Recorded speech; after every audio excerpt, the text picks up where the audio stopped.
Well, happy, beautiful, amazing day. Dr. Bob Rakowski here with this edition of the Dr. Bob Rakowski podcast. I have the amazing functional nutritionist, Heather McDonough, and she has been a co-founder of Eat Gangster, which, by the way, the acronym we'll have her go through for just a moment. But very, very simply, there was a sage of wisdom years ago that said, one man's food's another man's poison. That happened to be Lucretius. And I like to say that sadly today, most men's food is a poison for all humanity. Tell me about your journey with food, where you realized something needed to change, and where are you today as a result? Well, first of all, I'm very grateful to be here today. Thank you for having me. I'm excited to chat with you. I am 50 years old, and I was about 27 years old when I started experiencing some really mysterious pain and inflammation in my feet. You kind of just try to remember if you stubbed your toe or try to remember if you banged it somehow, and then you kind of just move on. And then when it was recurring and really starting to bother me, then I started investigating a little bit. It would kind of move around from my heel to my toes and different toes. And it was really confusing and disturbing. Went to my regular doctor. I was sent away with an anti-inflammatory and went to another doctor, same thing. Went to an orthopedic surgeon who wanted to cut me open. Did not do that. Went to a podiatrist. And then finally, over the course of 3 years, finally landed in the office of a rheumatologist who was very quick to diagnose me with an autoimmune condition called psoriatic arthritis. And then it took him another 30 to 45 seconds to reach into his drawer and pull out a prescription pad and write me a script for methotrexate, which is a pretty strong chemo drug that they use to treat that disease, and told me that I would be on it for the rest of my life. What year? This was, I was probably 31. It was probably about 2005. Okay. Well, congratulations on making 50 the new 30.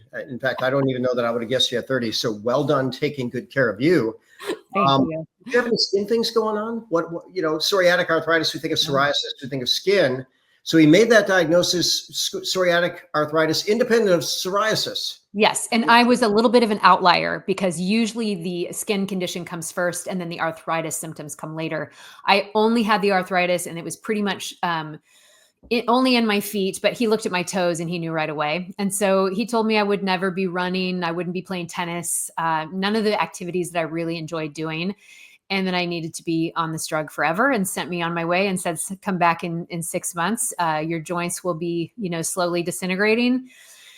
And so I walked out of that office with tears running down my cheeks, but was absolutely determined to figure out a different path forward, because filling that prescription, I did not feel was in my best interest. And I knew that there had to be something that I was doing that got me into that disease process. And there had to be something I could do to get myself out, or at least improve my symptoms. Good for you. Now, here's the conversation I have with patients all the time, right? Doctors are going to share advice based on their experience. Right. So if you're going to a doctor where people keep psoriasis forever, you want to keep your psoriasis forever, go on his protocol. If you want to make it go away, find people who have made it go away, like you. Find doctors who have helped people make it go away, like me. And by the way, all healing comes from within. So we're going to go back 2,000 years ago. We had Lucretius, one man's food's another man's poison. Hippocrates said this: all disease starts in the gut. Mm-hmm.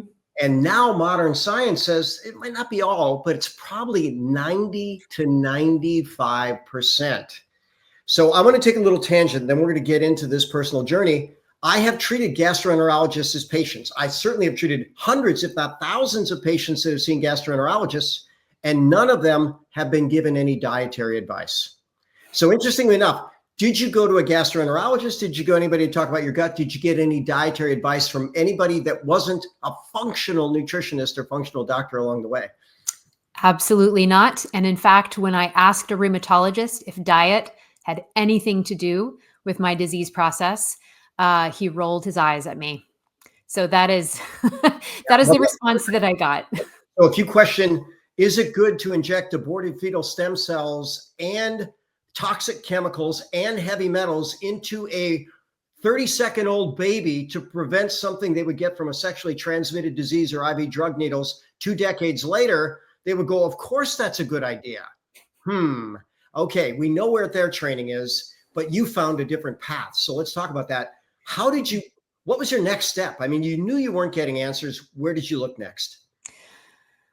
I really dove in to research on the autoimmune pathway, trying to understand how this happens. How does the immune system get confused? How does the immune system start attacking your own tissues? It's a little overwhelming and confusing, and there's a feeling of your body maybe betraying you a little bit when we get into this autoimmune disease thing. I tried diet and lifestyle modifications first, and it did take me a while to figure out what was going to work, what wasn't. I removed gluten and sugar from my diet, and that helped dramatically. I mean, I almost instantly saw a decrease in inflammation. I had more mobility. I was able to get out and run. I mean, there was a point at which it was painful to walk across the house. Well, hang on a second. Now, gluten and sugar, those are two of the major food groups. We've got gluten, we've got sugar, we've got additives, we've got preservatives. So all you could eat was additives and preservatives, right? Is that what you were left with after that? Very good point. Yeah. It was a journey. I was a young mother of 2 and then went through a pregnancy after that. So I had another baby after the diagnosis. You were pregnant after autoimmunity. Here's the question. Did pregnancy aggravate the autoimmunity? No, pregnancy almost put it into remission. That's so beautiful. Let me share a few things about that. So women get more autoimmunity than men. Estrogens promote autoimmunity. Androgens protect. Was your baby a boy? Yes. So androgens protect. That's very interesting in this conversation. Pregnancy can either aggravate autoimmunity or help with it. But okay, so you started looking and saying, you said the autoimmune pathway. I'm not sure there's just one. By the way, I'm also not of the mindset that your immune system hates your body and wants to kill it. I think there's something else happening. What did you conclude? I concluded that I probably had a pretty significant amount of intestinal permeability, or leaky gut, as some like to call it. And I needed to do some significant work on my gut health. And sometimes eliminating certain foods from the diet, maybe potentially inflammatory foods, can be helpful. And it's something that we can do. It's something that we don't need external help or lab tests to determine. We can do these really interesting diet experiments on our own. And it's important to remove something from the diet long enough to allow the immune system to maybe forget that it was reactive to it, to allow the gut to heal a little bit. And then we can bring it back in by itself and see what the body does when we reintroduce it. And so there's so much power in an elimination diet because we can really allow the gut to heal. And then when we bring things back in one by one, we can really see if we are reacted to them. And the body's designed to heal. The gut will heal if we give it the right tools and we allow it. And so these elimination diets were really powerful for me to figure out what my body was reacting to, and then just really give it some time to heal, and that mucosal lining to regenerate. So there were probiotics involved in my healing, and just lots of experimentation with different diets. Now I eat a very well-rounded omnivorous diet, and I feel like I've come so far with gut health, and I get to help other people with it as well. So I want to reiterate a lot of different things and make some points. So one, the first time I read it in the peer-reviewed literature was 2008, that resolving the intestinal permeability can eradicate autoimmunity, and often does in and of itself. So here's how I want to make that make sense to you. Your gut is like a tube inside your body. And if that tube has no leakiness at all, food you swallow goes right through, you don't absorb any, right? So you need some permeability, but we want to be selective. And we should only absorb amino acids, dipeptides, tripeptides. Any bigger than that, the body perceives it as a foreign protein and will create an attack. 80% of the immune system is around the gut. So if you want to aggravate the immune system, have a leaky gut, make a bad diet choice, feed it to bad bugs, let them eat your bad food, create horrible toxic products and poison your body and brain. So where did you start with your elimination? What did you get rid of first and why? Well, I got rid of gluten and dairy first because I had done so much research and there was so much information about the connection between gluten and autoimmune disease. And it became pretty clear to me that most of the experts were saying that autoimmune disease across the board, gluten should just be off the table.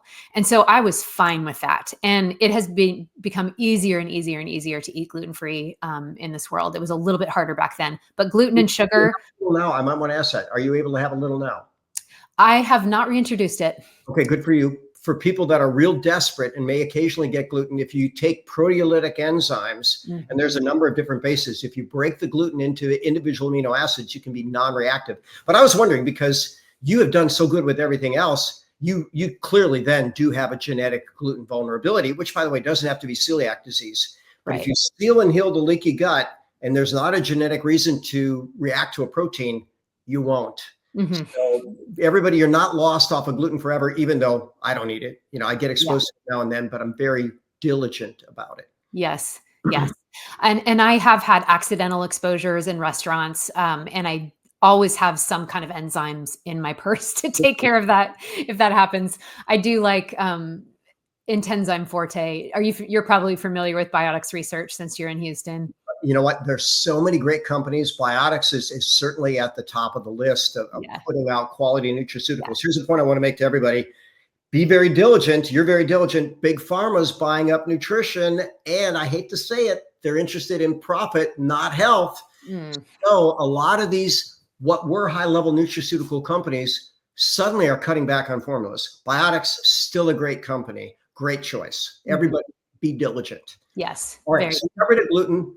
You know what? I don't know that I've ever found anybody that has any level of expertise in autoimmunity that's not their start. All right, let's eliminate gluten. Let's eliminate dairy. Let's eliminate sugar. Yes. And then maybe we get into the Gangster acronym, because you had a lot of things there. What's Gangster all about? Yeah. So Eat Gangster products. This is a company that we started in 2020, and they are AIP compliant. So AIP stands for autoimmune protocol, and it is a therapeutic diet that some people with autoimmune disease find really helpful to start relieving symptoms. It's an experiment that you can do to see which foods are maybe potentially causing an inflammatory response and exacerbating symptoms. So I did, after gluten and sugar, I did eliminate dairy and eggs and some of the other things on this list. So an AIP protocol is free of grains, all grains, gluten, including gluten, grains, dairy, eggs, nuts, seeds, nightshades. What else am I missing? Legumes. So it's a pretty restrictive diet, but it really is kind of going all in on removing any potentially inflammatory foods so that you can give your gut some time to rest, and then you can bring them back in one by one to see which foods are actually creating a reaction. And it is very hard to find AIP compliant products out in the world. And so Carrie is my business partner. We both got diagnosed with autoimmune disease in our early 30s. And we were very passionate about helping people feel that sense of freedom and joy, that they can enjoy something while they're on this therapeutic diet. It is really a journey that people go on. It can feel super restrictive. It can feel a little bit socially isolating at times.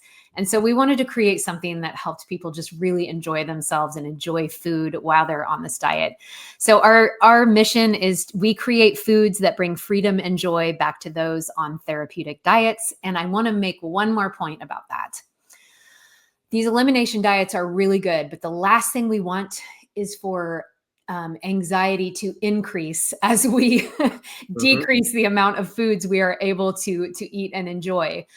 I think that nervous system regulation is so important when we are trying to heal.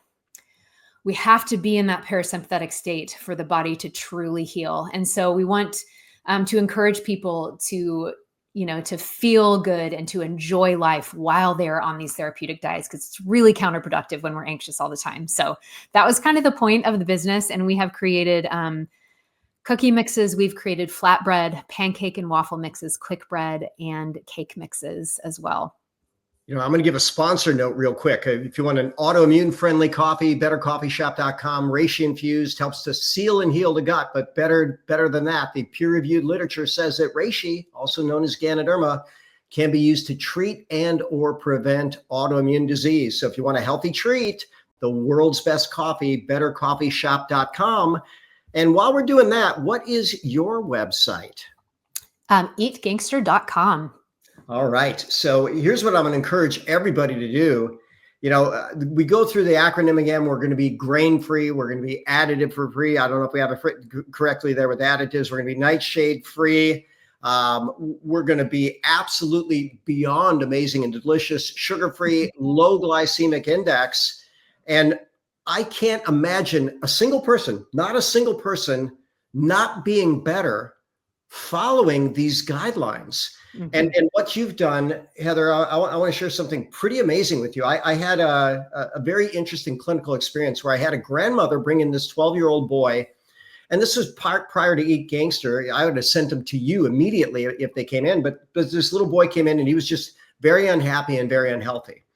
And I sat with him and I said, "How can I help you?" He says, "I want to be skinny and I want to have muscles."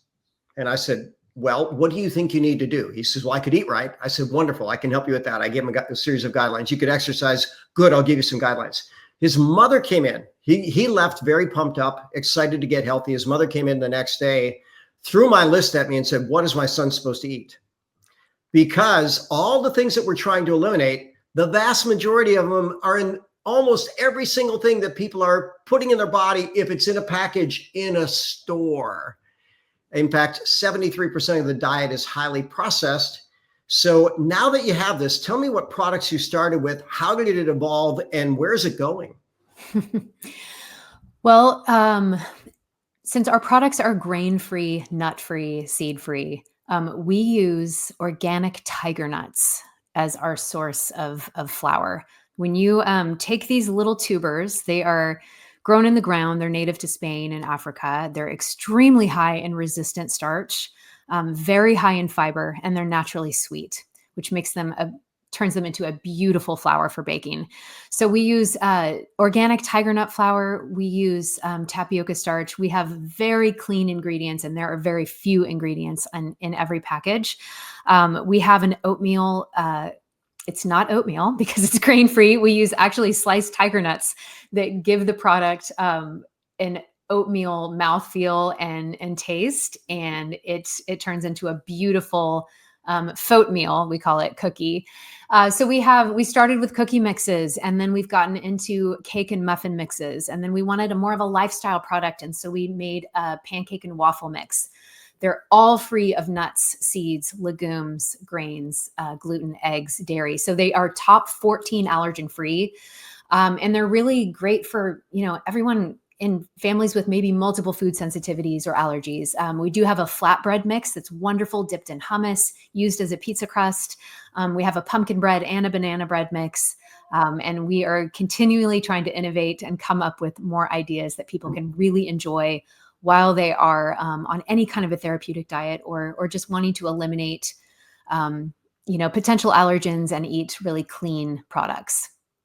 Well, how wonderful and amazing is that? And here's what I've got to tell you. One, you brought up these tiger nuts. Yeah. You know what? We have barely, as a species, touched the value of the nutrients that are available through really good, delicious food on the planet. Mm-hmm. Somehow, some way, these tiger nuts. Thank you for introducing the world.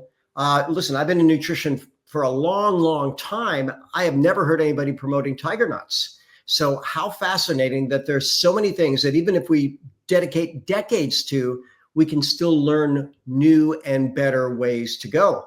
Now, one of the things I want to share with your absolute brilliance, the most successful programs that I've seen in people getting healthy, they have to enjoy the process. Mm-hmm. So Dean Ornish said sustainable changes must be pleasurable.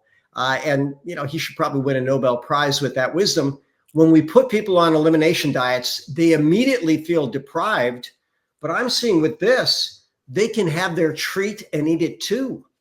Yes, and that is the goal. We want people to enjoy this process of being kind to their bodies and giving their bodies a break from maybe some potentially inflammatory foods. We want people to enjoy the process, to feel good about this. We want them to enjoy a clean product that is easy to put together. You can pick your own sweetener. Of course, we use 100% maple syrup. For a really delightful result. However, some people use applesauce or mashed bananas. There are all different kinds of ways you can use these products. And, we hope that people find freedom and joy in that. We sell on Amazon, we sell on our website, and we are starting to get into food service, which is really exciting for us because universities and colleges and schools and hospitals and institutions like that all over need to be able to offer something to their consumer that might have some dietary restrictions or food sensitivities. You're in the right place at the right time. And I want to make this point real hard and solidly. What we know is that 90 to 95% of all things that people are dealing with in terms of ill health, lack of energy, lack of sleep, stress, inflammatory process, pain, fatigue, whatever, 90 to 95% of that starts in the gut. Mm-hmm. So when you're eating right, you give the gut a chance to heal. Absolutely. You actually starve the bad bugs and feed the good. Mm-hmm. And over time, you can feel amazing. So sometimes when I'm starving bad bugs and feeling good, sometimes people have gut reactions. Could be gas, could be bloating, could be urgency. Do you see that? And how do you advise people to work through that? As a nutritional therapy practitioner, sometimes we do see that, and we can course correct a little bit. My mode of operation is always to go slow. When we're making changes, we titrate slowly.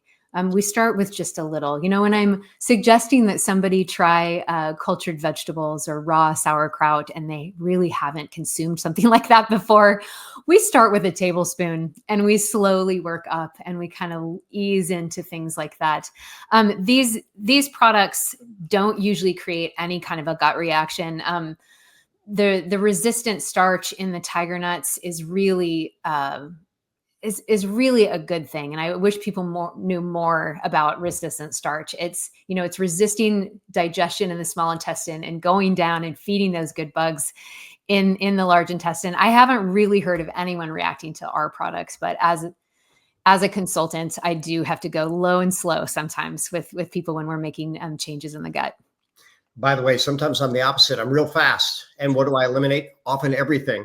Right? Yeah. So everything you put in is poisoning you. Give yourself 3 days a water fast, right? Well, how many people can do that? Not many. But then we start really strict in terms of elimination.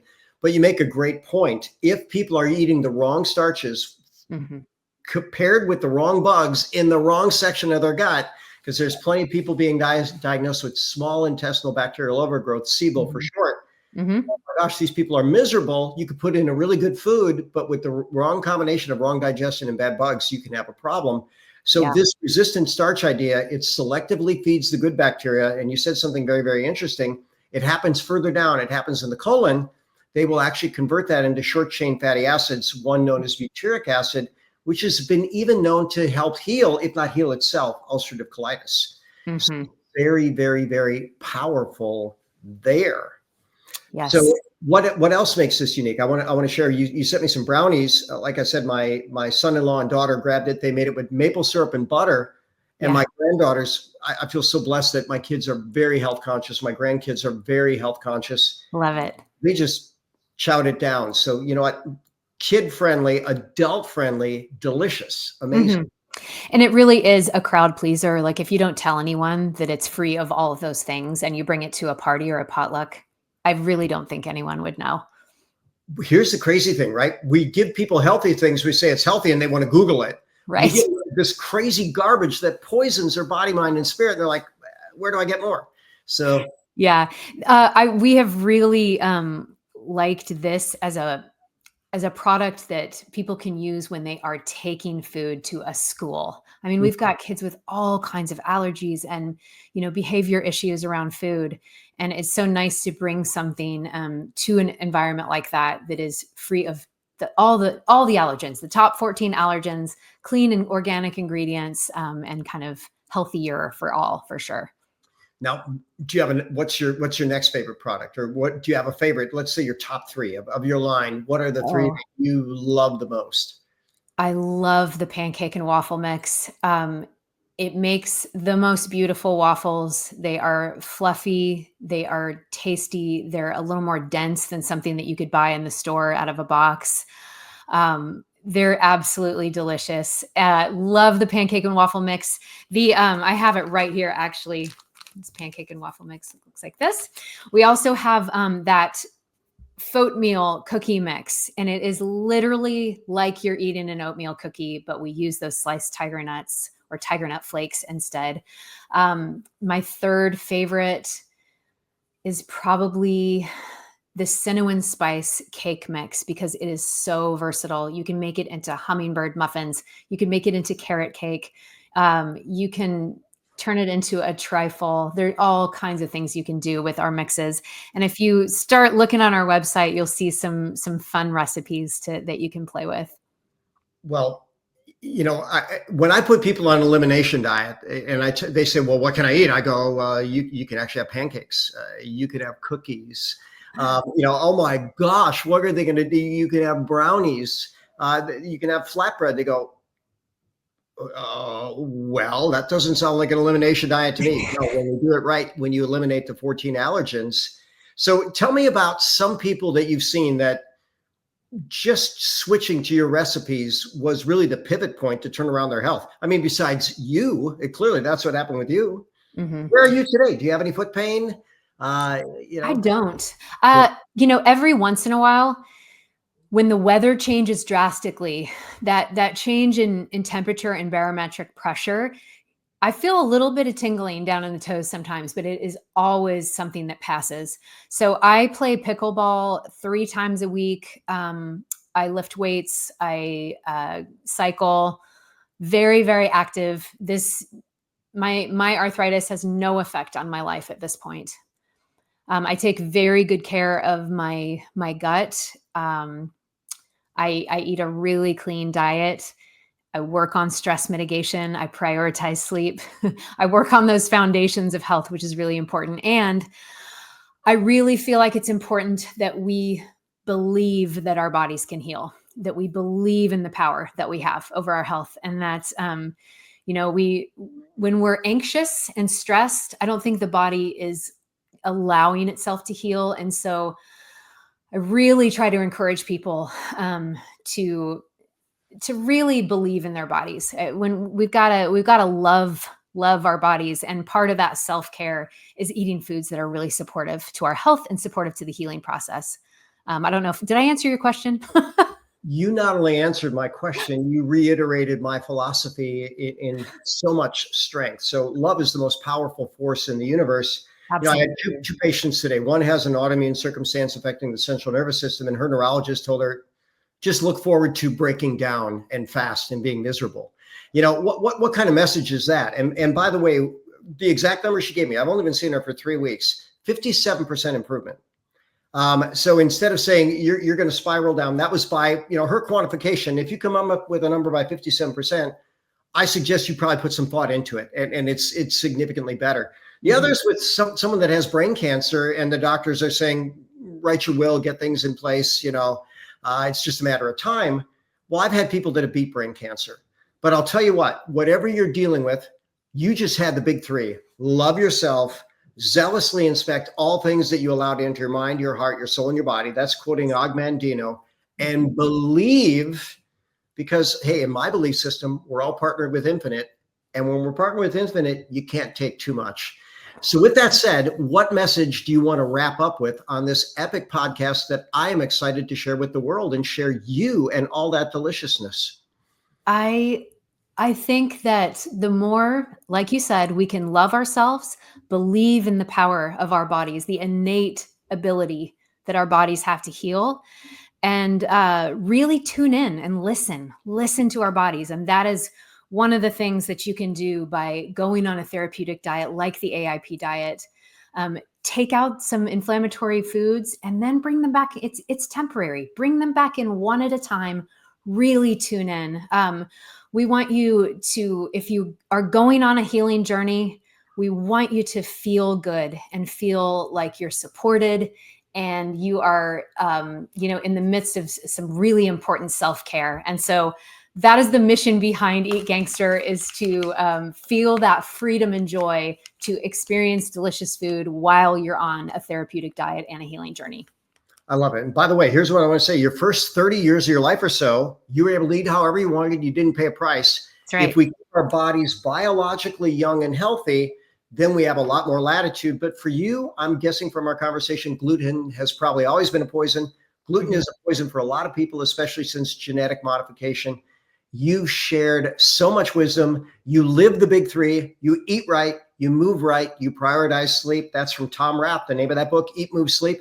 And guess what? He was supposed to die 30 years ago, but now he's approaching 50 and he's the picture of health. Why? Because he eats, he moves, he sleeps. So Heather McDonough, Eat Gangster, thank you so much. And as always, I'm Dr. Bob Rakowski, absolutely knowing that we can all be happy, healthy, and successful.